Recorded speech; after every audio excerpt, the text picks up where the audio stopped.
Tapi itu sekarang kalau gue renungin, itu cara Tuhan. Tuhan ya. Mengangkat gue dari pasar minggu ke Bulungan, lalu berkomunitas dengan orang-orang yang kreatif dan produktif. Dan itu yang akhirnya kecelakaan tanda kutip itu yang gue syukuri. Kalau gue menang lawan preman itu, mungkin gue akan tetap bercokol di pasar-pasar minggu dan menjadi biangnya preman itu gitu. Karena gue akan menindas yang kalah itu kan. Seperti itu. Itu cara Tuhan yang memang tidak pernah kita ketahui. Kalau waktu itu gue berantem dengan preman pasar minggu, gue menang. Beda lagi jadi preman. Bisa jadi preman gue di situ. Sekarang ya kan? Kenalin sebagai preman. Karena ini di pasar minggu. Preman gara. Karena ini di pasar minggu, gue bisa datang kemari. Mana jatah gue? Gitu, kan? Tapi itu sekarang kalau gue renungin, itu cara Tuhan. Tuhan ya. Mengangkat gue dari pasar minggu ke Bulungan, lalu berkomunitas dengan orang-orang yang kreatif dan produktif. Dan itu yang akhirnya kecelakaan tanda kutip itu yang gue syukuri. Kalau gue menang melawan preman itu, mungkin gue akan tetap bercokol di pasar-pasar minggu dan menjadi biangnya preman itu gitu. Karena gue akan menindas yang kalah itu kan. Seperti itu. Itu cara Tuhan yang memang tidak pernah kita ketahui. Allah punya cara yang indah lah. Bagaimana menempatkan sesuatu yang tanpa kita sadari dengan caranya, walaupun mungkin awalnya kita marah atau tidak terima. Seperti itu, bro.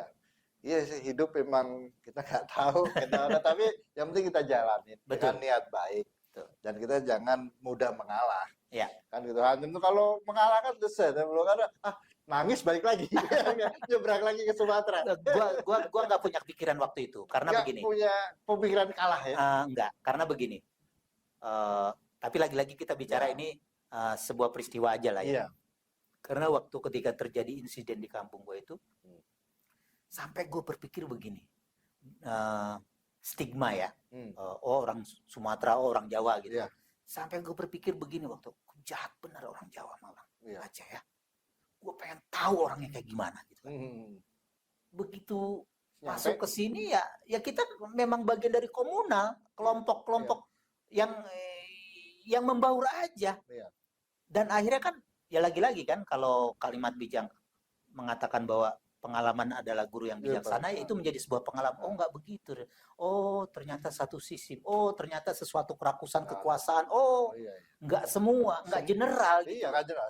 Semua suku kan kita kenal juga enggak semua. Orang Timur begini, betul. Orang Sumatera begini. Benar, enggak ini. Bahwa yang baik dan buruk dimanapun ada.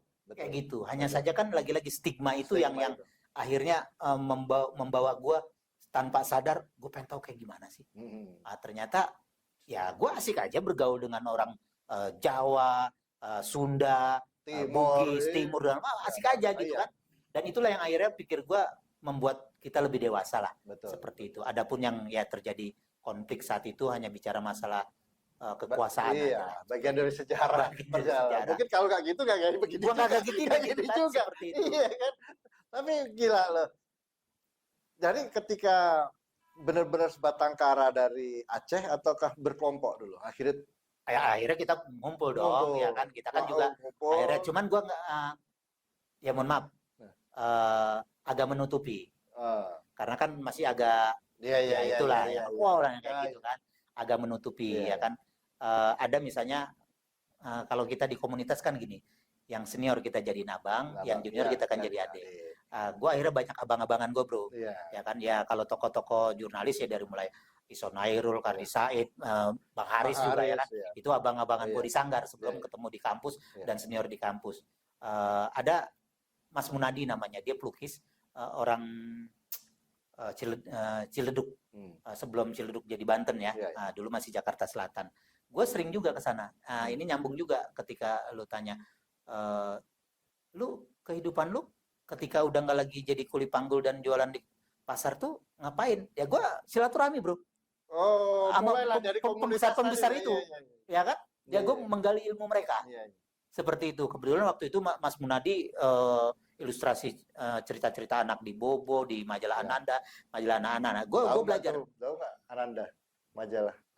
Tahu, masih ngalamin. Berarti tua juga loh. Gue pikir nggak tahu. Nah, Iya kan kayak gitu. dulu memang, tapi menarik sih. Tapi maksudnya ini berarti memang berarti Bulungan punya kesan yang luar biasa buat Banggara ya. Itu Kawah Chandra di muka pemikiran gue, bro. Oke. Salah satu kampus kehidupan lah. Salah satu kampus kehidupan. Belajar menggambar, belajar teater, menulis. Lengkap lah ya. Lengkap di situ. Lengkap semua di situ. Dan nyanyi juga. kalau nyanyi enggak, gue berpuisi paling. Berpuisi. Ya. Atau baret ya kan. Iya. Ini kalau bicara Anto Baret, ini ada kesaktian Anto Baret nih, bro. Apa? Kelas 2 SMA. Ya. Ya biasa kita ABG kan lagi masa pencarian kan. Ya. Gue dalam kondisi gelisah, gue keliling Jawa, bro. Keliling Jawa, gue startnya dari Bandung. Sendiri di alun-alun Bandung. Tengah malam gue didatengin preman-preman alun-alun tuh kan. Barang gue diambilin tuh, bro. Dulu kan zaman kita ABG baju panel tuh kan, baju gunung panel, terus tas kecil diambil-ambilin. Ada kepala premannya nanya, anak mana lo? Ya karena kita udah di Jakarta, bilang anak Jakarta. Nongkrong di mana Jakarta lo? Bulungan. Kaget tuh gue bilang Bulungan, bro. Siapa yang lo kenal Bulungan? Iya gue tembak. Mas Anto Baret terus kaget. Dipulangin lagi, bro. Barang-barang gue dipulangin. Lu jangan ngomong-ngomong Mas Anto Baret ya. Seperti itu. Tuh gue sempat keliling Jawa, start dari Bandung, Tegal, Semarang, Surabaya, Bali. Kadang naik kereta, kadang nyambung, kadang ngompreng kayak gitu. Sampai gue ke Lombok. Sampai Lombok. Itu gue kelas 2 SMA, gue tinggalin sekolah hampir 3 bulanan, bro. 3 bulan gue mencari jati diri. Iya, gue bingung. Ini gue mau ngapain sih hidup gitu kan? Duit udah dapet masalahnya, ya kan, nulis udah dapat duit, gambar udah, apalagi ya? Iya, kalau kita mau sok-sokan ya kan, populer dapat lah gitu kan. Harus sok. Karena gue kalau ke kantor redaksi itu kadang suka dapat surat-surat penggemar zaman dulu. Iya, kayak gitu. Kadang ya satu kresek gitu kan. Nah, ini juga modal gue, bro. Jadi gini. Sebelum liburan kenaikan kelas, gue tuh rajin nulis kirim-kirim. Pas ujian, karya gue dimuat, gue ambil honor, modal buat liburan. Nah, gue mau kemana nih? Modal dari surat pembaca itulah. Jadi ya kan, yang gue datengin. Kayak gitu, seperti itu. Jadi gue bisa ke kota ini. Gue ada pembaca gue yang gini. Gue ya sebenarnya sih modus gratis laki-laki, gratis makan, gratis tempat, ya kan, seperti itu. Siapa tahu tertarik. Siapa tahu ya kan. Jadi cari cewek atau bebas? Ya, macam-macam. Ada yang cowok, ada yang cewek. Tapi ini sekedar cerita. Lah, ya. Ada di Brebes waktu itu. Pembaca gue cewek, suka baca cerpen-cerpen gue. Gue datengin alamat itu. Gue tanya di lingkungan, ya itu memang rumahnya. Karena kita seniman dan pengarang agak sedikit romantik nih, bro. Gue bikin catatan, gue ada anak kecil, gue suruh ya kan. Saya lagi di sini, gue bilang kan, Putra Gara kan. Gue suruh anak kecil kirim ke rumah itu, si cewek itu ada, teriak nyariin gue kemana gitu kan. Akhirnya udah datang ya kan, gue dikenalin sama orang tuanya, ya akhirnya ya dijamu lah, makan segala macam. Cuman karena anak cewek ya gue kan nggak mungkin berani nginep ya kan. Gue bilang lagi ada perjalanan, jalan aja. Itu aja. Tapi kalau anak cowok, ada satu cerpen gue, Malam di Kerajaan judulnya. Malam di Kerajaan. Kerajaan itu nama sebuah desa di Purwokerto. Modal alamat itu gue datengin rekan itu. Seperti itu.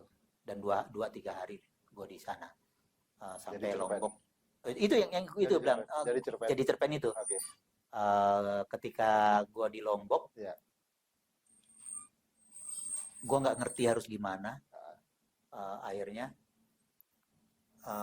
gue di sebuah pematang sawah, tiduran di gubuk Pak Tani. Ada orang sana yang bingung. Ngapain lu di situ gitu? Pakai bahasa daerah situ yang nggak ngerti. Yang gua nggak ngerti, pakai bahasa daerah. Ngapain? Ya gua kan ini aja cerita aja bahwa gua satu sisi gua nggak ngerti bahasa dia, satu sisi dia nggak ngerti bahasa gua. Pakai bahasa Aceh. Gua pakai arit, bro. dikejar pakai arit. Orang Sampai gila dia.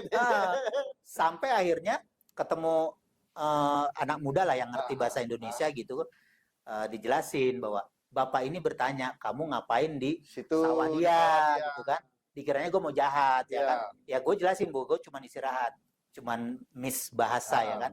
Ya udah, akhirnya malah gue di Boy. Weh, kawan. Orang Aceh juga. CS. Oke. Nginep gue di rumah dia malah akhirnya. Di pedalaman Lombok itulah gue nangis merenung. Ya Allah, gue mau ngapain itu kan? Iya. Akhirnya gue bertekad bahwa gue harus selesaikan sekolah gue, harus gue Itu masih SMA ya? Harus SMA, selesaikan gua. SMA. SMA kelas 2 gue, Oke. kayak gitu. Balik lagi akhirnya. Gue ke Jakarta, kalau sekolah yang tadi lu nanya Iya. sebelum kita on ya kan, kalau gue berantakan. Yang penting ada ijazah. Yang penting ada ijazah bisa masuk Bisa kuliah. masuk. Yang penting Seperti bukan itu. ijazah. Terus kalau nggak gitu gue nggak ketemu Boy di Iya, kampus bro, iya. ya kan? Seperti itu. Akhirnya gue lulus juga, ya kan? Dan akhirnya masuk isi pun sebenarnya Nggak sengaja. bukan nggak sengaja. Jadi kan gue udah aktif nulis-nulis di Iya. majalah remaja tuh. Waktu gue ke HAI, gue ketemu Mas Wendo kan, almarhum. Iya. Ngobrol-ngobrol ya, dia senior Iya, kita lah di iya. wartawan kan. Dia bilang, lu ngapain masuk jurnalis, Kar? Nah. Kegiatan lu hari-hari udah itu. Udah itu. Nggak semua wartawan tuh Harus sekolah situ. sekolah di situ. Lu ambil lain lah kan. Gue sempat daftar di ini bro, komunikasi dakwah At-Tahiriyah, Tebet. Ya. Nah, karena ada kawan gue yang tadi gue cerita kerja sama gue Ya. gitu kan, yang akhirnya dia ikut gue, sering bantuin gue. Gue ajak, waktu gue ajak kuliah, dia dari usia dia jauh di atas gue. Nah. Namanya Hamidin Krazan. Halo Ham, gue lagi cerita dulu nih. Cerita yang baik. Ini anak Jawa Tengah nih, yang ketemu gue terus ikut gue, gitu kan. Walaupun dari segi usia ngintil gue terus. Iya. Waktu gue bilang, Ham kita harus kuliah. Wah gue nggak punya duit Kar. Gimana?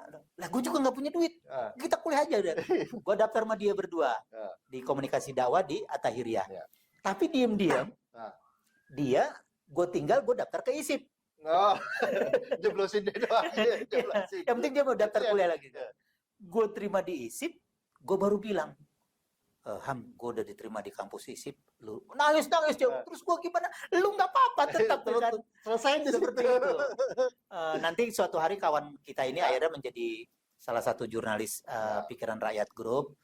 Sempat juga terjun di film, jadi unit ya kan, dari mulai Prima, terus bukan MNC apa, Palio, Sinemaat. Ada apa dengan cinta pertama tuh sinetron, dia unitnya segala macem. Ya cuman ya lu tau lah dunia film seperti apa ya kan. Akhirnya dia balik ke kampung, tapi sekarang dia ngajar di salah satu lembaga pendidikan di kampungnya. Seperti itu. Terkait dengan kuliah ke ISIP tadi. Jadi awalnya gue nggak masuk ISIP kayak gitu. Akhirnya ketemu Boy itulah di kampus tercinta itu. Tapi gini, di ISIP gue udah punya banyak kawan. Sebelum gue masuk ISIP ya, karena kalau gue ngambil honor segala macem, di situ ada Eri Sopit. Eri Sopit itu bro, yang nulis film-film horor. Film horor 10 film horor di Indonesia ya 4 atau 5 dia lah. Terowongan Casablanca, Hantu Jeruk Perut segala macem. Bahkan gue bercandain ya lu temennya hantu. Itu senior gue di kampus, tapi dia sering ke kosan gue. Cuman sering gue kerjain, lu kalau kosan bawa makanan Ri gitu kan, seperti itu. Nah di waktu gue di kampus bikin majalah remaja, dia salah satu yang gue tarik jadi reporternya. Seperti itu. Kalau sekarang dia konsen di film dan sinetron, nulis seperti itu. Nah, ketika pencarian jati diri apa yang didapat tadi di Lombok tadi? Kan Lombok nih. Terakhir di Lombok baik lagi. Apa yang membuka pikiran, hal apa lagi yang harus dilakukan? Itu kan pada nyari jati diri itu kan antara kejenuhan juga, ada kejenuhan. Gue bikin pengakuan nih bro. Tapi nggak sampai terjadi sih ya. Gue dikandangin hombreng 2 kali. di Semarang sama di Surabaya. Anjir. Tapi nggak sempat terjadi, ya kan? Karena kita anak pasar, anak jalanan, ya Galakan kita. galakan kita lah. Kita masih normal, loh. Gue ingat di Semarang namanya Mas Budi. Ya. Kalau di Surabaya Mas Atur, dia mahasiswa.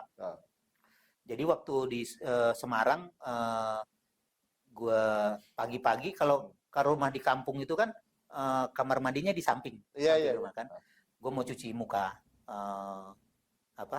nyuci muka gitu kan. Pagi itu gue pas habis cuci muka, gue selesai, Mas Budi itu keluar dari rumah. Ya karena ada orangnya, gue bilang, Mas izin tadi saya. Oh iya, dia ngeliat gue bawa ransel. Lagi liburan ya? Iya Mas. Mampir sini, teh manis sama roti sih ada. Ditawarin gitu, enak kan? Petualang ya. Iya. Oh, udah. Gua masuk kan ke rumahnya. Kalau capek istirahat aja di kamar. Disiapin gua kamar gitu kan. Ini kita buka-bukaan ini kan laki-laki ini ya, anggaplah podcast rupa-rupa lah. Rupa-rupa. Gua di kamar segala macam, rupanya dia bikin percetakan kecil di samping rumahnya tuh, kayak undangan segala macam. Pas gua lagi di kamar, tahu-tahu pintu ditutup, bro. Dia buka lemari, gua disuruh ngelihat majalah-majalah porno. Kaget gua, anjir nih orang gitu kan. Waduh, agak aneh. Pas lagi itu ada tamu. Ada tamu, gue mulai mikir, oh aneh nih orang, pikir gue, kacau nih. Ya udah, pas tamu gitu gue keluar. Tamu selesai gue keluar, Mas saya mau jalan lagi. Enggak, di sini aja ini dulu, ngerayu-ngerayu. Aduh Mas, rambut saya juga udah agak ini nih, saya mau nanti saya dicukurin gue, bro. Terus, aduh sialan, gimana cara ini kan? Cara akal kabur. Akhirnya gue bilang, Mas, semalam kan saya tidur di pasar, terus uang saya juga iniin sama preman pasar gitu kan. Berapa? Waktu itu 30.000 kan gede, bro. 30. Oh, dikasih. Ya kan, udah kamu istirahat aja dulu situ kan.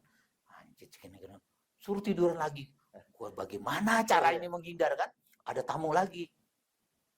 Ya emang tuh cara Allah menyelamatkan gua ya. Ya kan di kamar ada jendela, bro. Jendela, dia lagi ada tamu. Gua bawa ransel gua lompat jendela ya kan. Kabur. Ya gini posisinya, ini jalan raya, agak jorok ke bawah, ini rumahnya kan. Jadi begitu gua lompat jendela menuju jalan raya tuh, dia selesai nganterin tamunya. Mau kemana kamu? Mas, saya jalan Mas, pulang. Gua ada mobil, gua stop, gua ini kan, gua langsung jalan. Selamat gua. Itu di Semarang, bro. Nah kalau di Surabaya, Mas Atur nih, gue lagi di stasiun Surabaya, mandi gue. Kan di stasiun dulu ada mbok jual makanan picu gitu kan. Waktu gue lagi makan gitu ada mas-mas tuh udah lama juga di situ. Cuman gue nggak perhatiin. Habis selesai sarapan atau makan, gue mandi. Selesai ini gue ngeliat masih ada nih kan. Ya karena kita di perjalanan, kita kan banyak teman kan. Mas makan. Oh ya udah. Nungguin siapa? Dari tadi saya lihat, iya nih saya lagi nungguin teman, ditungguin nggak ini mau kemana? Ya kita mau jalan aja Mas. Oh dari mana ya? Gue cerita lah. Main ke kosan saya nggak jauh dari stasiun gitu kan. Jalan juga bisa. Wah ya udah yuk. Udah. Gue ke kosan. Ya dia mahasiswa, banyak buku, banyak kaset-kaset ya biasa lah gitu kan. Gue tiduran terus. Pas gue tiduran, tahu-tahu dia ada di belakang gue, bro. Ya kan mepet-mepet. Kaget gue kan. Langsung gue duduk lah kan. Gue tembak. Mas kelainan ya? Kaget dia. Agama Mas apa? Saya Islam. Apalagi orang Islam Mas kan. Nabi Lut dikutuk agamanya. Jangan Mas saya dong kan. Apalagi saya dalam perjalanan gini kan. Dan saya bukan orang kayak gini. Dia minta maaf sih. Akhirnya gue dianterin ke stasiun lagi. Tapi akhirnya gue nggak jadi. Akhirnya gue milih naik bus nyebrang ke Bali itu kan. Ke Padangbai kan. Situ gue ingat banget waktu itu nyebrang dari Gilimanuk ke Padangbai itu tiket cuman 2.000 apa 2.500 gitu kan. Nah lucu lagi bro, di seberang itu mau nyebrang itu gua ketemu ibu ibu apa gitu. Dia pencari batik-batik kuno dari Solo, ya kan? Dia mau nyebrang kehabisan uang. Karena dia ngeliat gue bawa ransel, dia minta minjem lah gitu. Mau mana deh? Saya mau ke nyebrang, Bu. Ya dia cerita, bahwa saya kehabisan ongkos, bisa gak pinjem uang 5.000, nanti sampai sana kamu kasih. Saya kasih. Dia cerita dari Solo cari batik-batik tua buat jual turis gitu kan. Udah, dan kebetulan dia tempatnya nggak jauh dari Pantai Sanur. Udah, gua di tempat tinggal dia. Ini juga lagi-lagi gue jadi gratis kan, makan segala macem di situ. Pagi-pagi gue denger dia ribut sama lakinya, bro. Katanya dia ngandangin ABG. Waduh, gue nggak enak banget akhirnya gue pamit sama ibu itu kan, lupa gue namanya kan. Yang tadinya gue uang goceng gue dipinjem sama dia diganti 7.000. Nah, gue nyebrang ke Lombok. Ke Lombok yang tadi gue cerita, ketemu itu akhirnya gue 3 bulan gue tinggalin sekolah itu, ya kan. Makanya yang tadi gue bilang, sekolah gue berantakan zaman SMA bro. Seingat gue SMA gue ada 6 sekolahan bro. semua menolak kasih ijazah. Balik ijazah. Nah, ini gue belum pernah cerita secara publik gini kan. Mudah-mudahan anak gue tidak meniru kelakuan gue gini kan. Beda lah mentalnya. Tapi setelah perjalanan itu menjadi inspirasi untuk nulisnya. Oh iya banyak bro. Banyak yang gue dari mulai yang kasus yang 2 tadi. Kalau itu yang tadi gue bilang, gue pengakuan itu bukan aib sih ya, karena gue juga nggak mau seperti itu. Itu kan bukan niat kita, cuma kita gitu. Pernah hampir kena jadi korban malah. Korban jadi gua. Kita korban. Iya. Kalau itu terjadi, hey boy. Seperti itu. Tapi justru pengalaman seperti itu yang jadi gini. Lebih kita dewasa. Penempaan batin itu kan gue bilang penempaan batin lah bro. Penempaan batin yang bikin gue akhirnya fight dalam kondisi apapun ya kan. Jadi ada dan tidak ada buat gue sesuatu yang biasa. Karena ketika gue tumbuh dan besar di ibu kota pun gue cuman modal kolor doang kan. Ya kan. Alhamdulillah gue ya akhirnya sekarang punya keluarga, anak, tempat tinggal ya kan. Dan walaupun gue selalu bilang bahwa itu bukan punya gue, itu udah punya anak-anak gue lah ya kan. Gue mah apalah gitu kan, seperti itu. Yang penting gue diberi kesehatan, teman-teman baik, dan bisa saling support. Itu aja. Berarti panjang lebar ceritanya tadi itu menurut gue cukup menarik. Apa namanya? Pelajaran lah buat kita lah, bahwa hidup memang begitu. Kita nggak tahu ujungnya, tapi kadang-kadang memang harus kita lalui. Kita harus lalui. Ya pahit manisnya pasti akan kita dapetin. Betul. Yang penting mental kita kuat, bahwa kita harus kuat. Jangan pernah mengalah apapun kan gitu. Jangan pernah mengalah dengan keadaan apapun, karena pasti setelah kita melewati semua apa yang kita hambatan tadi, pasti ada sesuatu yang pintu yang terbuka yang kita nggak tahu kan gitu. Pertolongan itu kadang di menit terakhir bro. Detik terakhir. Kitab para aulia itu memberi pelajaran itu. Ketika Musa udah di ujung jalan ya kan, di seberangnya lautan, itu detik terakhir tuh kata Allah, hantam itu, terselamatkan. Ketika pisau Ibrahim di ujung ini kan, ya kan, Allah menyelamatkan dengan yang paling penting ada kalimat bijak itu, kita jangan takut berpikir. Kadang-kadang orang berpikir aja takut. Gimana waktu kejadian kan itu. Sedangkan tadi kan alam membawa kita. Kita lebih bagus kita berpikir. Kita adalah apa yang kita pikirkan. Kalau saat ini kita berpikir positif, maka kita harus selalu berpikir positif, dan kita berpikir bahwa semua cobaan, semua halangan harus pasti bisa. Pasti bisa. Tapi dengan cara macam-macam. Ya kan, kadang-kadang pengennya kita beloknya enak, kita pun harus jatuh dulu, bangun, baru bisa belok tuh. Tapi, harus ada jatuhnya dulu tuh, baru bangkit lagi. Gue bukan bilang yang enak atau tidak enak, tapi mengistilahkan ini, Allah punya cara yang indah. Indah. Ya kan? indahnya itu persepsi Tuhan tentu, bukan Tuhan, persepsi bukan kita. kita. Seperti itu, Iya. ya kan? Iya. Yang tadi kita cerita Iya. awal kan, kalau gua nggak bonyok-bonyok di pasar Bonyok, Minggu, ya kan, mungkin gua nggak akan ke Bulungan gitu Iya, kan. Ya, jadi itu kan penjual pasar Minggu. itu kan menjadi indah ketika Iya, dikenang betul, sekarang gitu betul. loh. Waktu itu sih buset deh bro, bonyok-bonyok gua gitu. Kalau dirasa masih Eh. ketemu nggak apa yang gebukin. Nggak tahu deh. Nggak tahu. Gua udah memaafkan deh. Udah maaf. Justru gua harus berterima kasih sama dia. Iya, jangan jalannya seperti itu. Betul, seperti itu.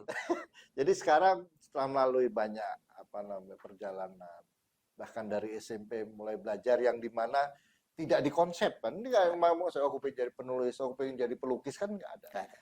Tapi semua berjalan dengan sedemikian rupanya, alam membawa itu tadi Iya. sampai sekarang.